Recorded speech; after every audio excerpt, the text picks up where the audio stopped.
In today's video, I'm going to be going over my personal top 5 sleepers for this coming college football season. Number 5 on my list would be the Oklahoma Sooners, as that is my personal favorite team, but that's besides the point. But anyways, the reason why I think Oklahoma has a good opportunity to shock everybody this year is the hire, man. They nailed it, man. In my opinion, I don't think they could have made a better hire, as they've hired Brent Venables to be their head coach. I think it made a lot of sense, you know, considering with the history that he has had with Oklahoma. He was the defensive coordinator at Oklahoma for about 11 years before going to Clemson under Dabo. And yeah, man, so he just has history with the program. And then they brought back Schmitty, which was amazing. He's a great strength and conditioning coach. He gets guys ready to play, man. That's for damn sure. And yeah, they hired a great staff corners coach, Jay Valet, I think his name is. Great. Like, I've heard great things about him too. And yeah, man, our recruiting is through the roof. I think Oklahoma is number 4 right now. I think they're behind Notre Dame, Alabama, and Texas. So yeah, no, they are doing great. And you know, I just feel like the energy is different with Oklahoma this year. You know, a lot of people were doubting them when, you know, Lincoln left. Everyone was like, oh, the recruiting's gonna die, and oh, Oklahoma ain't gonna be shit. Well, I am so happy that people said those things, because one thing about Oklahoma is they play really well with the chip on their shoulder. Anytime we have a lot of hype, it never really goes in our favor, but when we got that underdog mentality and that chip on our shoulder where we like have something we gotta prove, oh, well, we a scary team. But anyways, I just think that they're going to have a great season. I think now with Brent coming in, I think we're going to actually have more of a defense. You know, well, Brent is a defensive-minded coach. It's no secret. So I think he's going to definitely elevate people's talents for sure. And obviously on offense, you know, we lost Caleb Williams and Mario Williams, players like that, to the portal, but we brought in Dylan Gabriel out of UCF.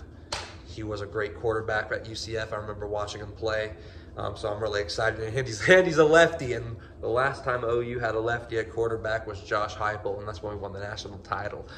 Oh, just saying.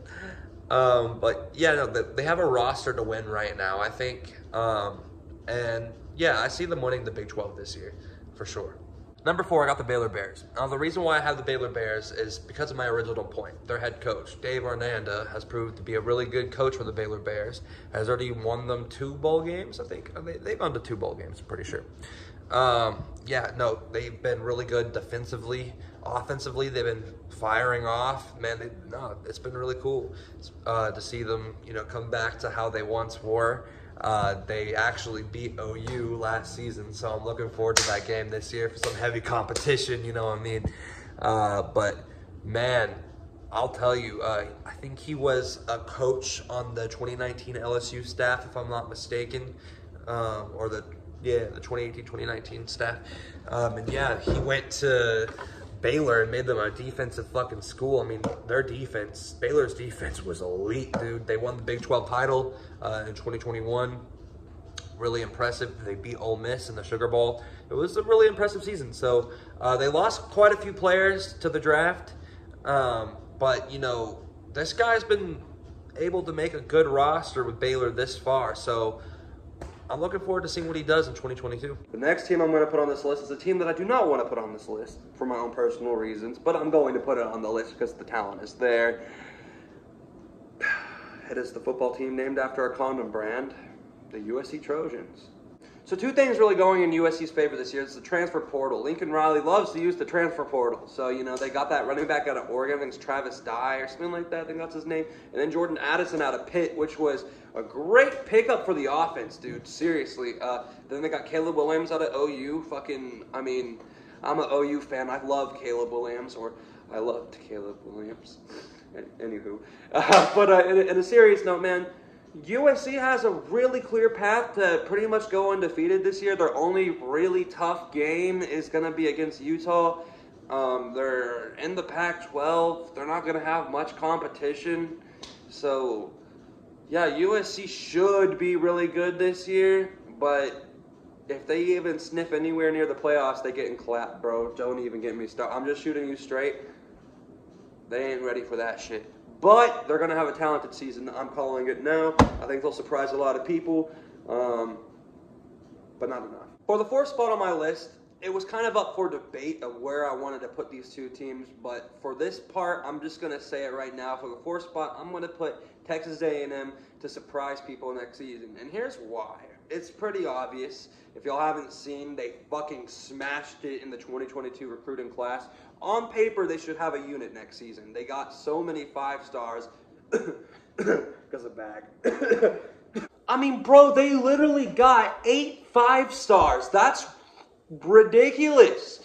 Man, I mean, A&M's pockets were going cha-ching, cha-ching, cha-ching. You get some bag, you get some bag, you get some bag. And they gotta commit. But no, like, listen, man. Dude, they have the talent now. I mean, they have all these 5 stars coming in. Jimbo Fisher, love him or hate him, he's an all right coach. He's all right. They beat Bama last year. You never really know what this team could do. They got Evan Stewart, the #1 receiver in the country, who I used to go to high school with, which is kind of fucking crazy, seeing that he's the #1 receiver in the country now. What happened? But, you know, like, they have all this talent on their roster that they should win. And if they don't, it's probably not even about the recruiting anymore. It's about the coaching. So, Jimbo, you better win with this roster, or I don't know, buddy.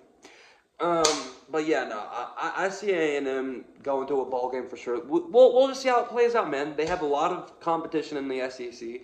So, yeah, man, it should be a fun year for them. We'll see. The 5th and final team I'm going to put on my list for today is the Utah Utes. Now, the reason why I'm putting the Utah Utes on this list is because they had one hell of a season last year. Cameron Rising looked like a freaking stud at quarterback. Utah's defense looked unstoppable at times. It was crazy, man. They made it all the way to the Rose Bowl, played Ohio State, and they would have won if Cameron stayed in that game, I think. They're getting the quarterback back, you know, this season, so more recruits are coming in, obviously. They have a nice defense pretty much always, and they're in a conference that's weak, like the Pac-12. They have a chance to dominate. They could very well go undefeated this year. No one really knows. Who knows? I just have a feeling that they're going to be a sleeper team in college football coming up this season. And I think they're going to be a team that, you know, you're going to want to look out for. They got a pretty good opponent week 1. Utah going in, playing against Florida. Billy Napier's debut at head coach with Florida. And it's going to be an interesting game. But, you know, I got Utah, dude. I think Utah beats and upsets Florida. And, yeah, they're gonna put a lot of people on notice. So, I may be wrong. Could be a cold take. But it wouldn't shock me if they surprise a lot of people later on in the season. So, that is going to be it for this video, guys. That was my top 5 teams that may surprise you in college football next season.